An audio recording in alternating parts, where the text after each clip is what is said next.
dit le prédicateur Noé, par son message, a pu condamner toute une génération. De sorte que lui seul et sa famille sont entrés. Vous pensez, mes frères, que quelqu'un qui néglige plus que Noé, Jésus-Christ, peut échapper à un grand salut, je vous assure. La sainteté est devenue péché pour nous. Dieu est mort pour nous. La bénédiction a été maudite pour nous.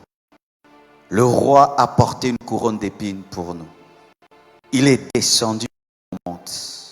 Il a accepté l'inacceptable pour nous. Il a exaucé des prières qui n'étaient même pas faites, car tu n'as même pas prié pour qu'ils viennent. Et si cela ne te sauve pas, qu'est-ce qui te sauvera? Si cela ne te touche pas, qu'est-ce qui te touchera? Si l'œuvre de la croix ne te touche pas, qu'est-ce qui te touchera? Si te parler de la mort de Dieu pour toi sur une croix nue ne te touche pas, qu'est-ce qui peut te toucher? Qu'est-ce qui peut te toucher? Rien ne te touchera, rien ne te sauvera.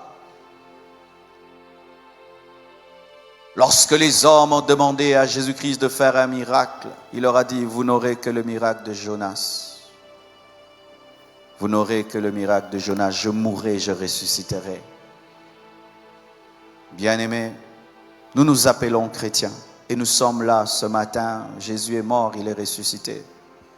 Chanter cela, réciter cela ne fait à Dieu ni chaud ni froid. Il faudrait que dans ta vie, la mort de Christ soit démontrée, la résurrection de Christ soit démontrée. Sinon, nous n'échapperons pas. Même quand Dieu voudra nous sauver, il ne pourra pas le faire. Dans la parole, n'est-ce pas? Lorsqu'Ésaü est venu en pleurant auprès d'Isaac, afin d'être béni, Isaac lui a dit, je n'ai plus rien. Même si je veux, j'ai rien. J'ai tout donné à ton frère. Et Dieu a tout donné à la croix. Il n'a plus rien à nous donner. Si la croix, la mort, la résurrection de Jésus, la venue de l'Esprit ne te touche pas, ne te change pas, ne te sauve pas, rien ne te sauvera, rien ne te changera. Et si tu as cru et tu rentres en arrière, il n'y a plus rien d'autre que nous pouvons faire, parce que Christ ne reviendra pas mourir 2 fois pour te sauver encore. C'est pourquoi quand tu crois, tu dois aller jusqu'au bout.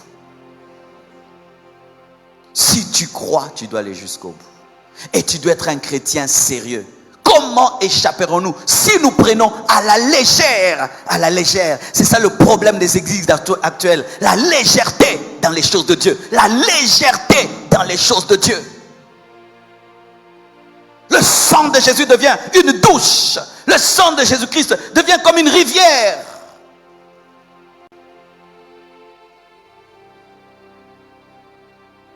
Demander pardon devient une farce. La repentance n'est plus profonde. Les prières d'acceptation de Christ ne sont que superficielles. Comment échapperons-nous, mes frères? Si un tel cadeau, je te donne mon fils, ça ne te sauve pas. Si je te donne mon chien, est-ce que ça te sauvera? Ça ne te sauvera pas. Dieu a tout fait pour que l'homme soit sauvé. Il a tout fait.